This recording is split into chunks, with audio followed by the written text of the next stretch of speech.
पिछले कुछ दिनों में इंडिगो को हजारों फ्लाइट्स कैंसिल करनी पड़ी या उनमें देरी हुई है। इसका सीधा असर हवाई यात्रियों पर पड़ा है। सिर्फ 5 दिसंबर को इंडिगो ने 700 से ज्यादा फ्लाइट्स रद्द कर दिए। ये लगातार चौथा दिन है जब इंडिगो की सेवाएं बाधित हैं। सबसे ज्यादा असर दिल्ली एयरपोर्ट से हवाई यात्रा करने वाले ग्राहकों पर पड़ा है। इंडिगो की करीब सभी फ्लाइट्स कैंसिल हैं। सिर्फ 4 दिनों में कंपनी 1000 से ज्यादा फ्लाइट्स कैंसिल करने को मजबूर हुई है। सवाल है कि क्या फ्लाइट्स कैंसिल होने पर इंडिगो के ग्राहकों को रिफंड मिलेगा। इंडिगो की एक पॉलिसी है जिसे प्लान बी कहा जाता है। इस प्लान का इस्तेमाल तब होता है जब फ्लाइट कैंसिल हो जाती है या उसका शेड्यूल बदल जाता है। ऐसी स्थिति में ग्राहक के पास 2 विकल्प होते हैं।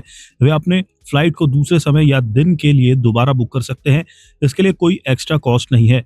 अगर नया शेड्यूल ग्राहक को सही नहीं लगता है तो वह बुकिंग को पूरी तरह से कैंसिल कर सकता है। उसे रिफंड में पूरे पैसे मिल जाते हैं। प्लान बी में इस तरह के बदलाव पर किसी तरह की अतिरिक्त फीस नहीं लगती है। ग्राहक को रिफंड या दोबारा बुकिंग के लिए इंडिगो की वेबसाइट पर जाना होगा, अपना पीएनआर नंबर डालना होगा। रिफंड प्रोसेस होने में आमतौर पर 7 वर्किंग डे लगते हैं।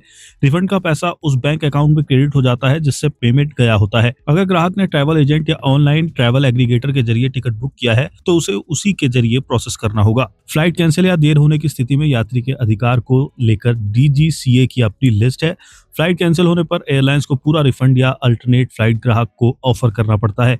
अगर फ्लाइट कैंसिल होने के वक्त पैसेंजर एयरपोर्ट पर है तो एयरलाइंस के लिए पैसेंजर की अगली फ्लाइट का इंतजार करने के दौरान खाने पीने ऑफर करना होगा। अगर कोई एयरलाइन आपकी फ्लाइट कैंसिल कर देती है और प्रस्थान से कम 3 घंटे पहले इसके बारे में आपको नहीं बताती है तो उसे आपको डीजीसीए के नियम के मुताबिक कंपनसेशन देना होगा।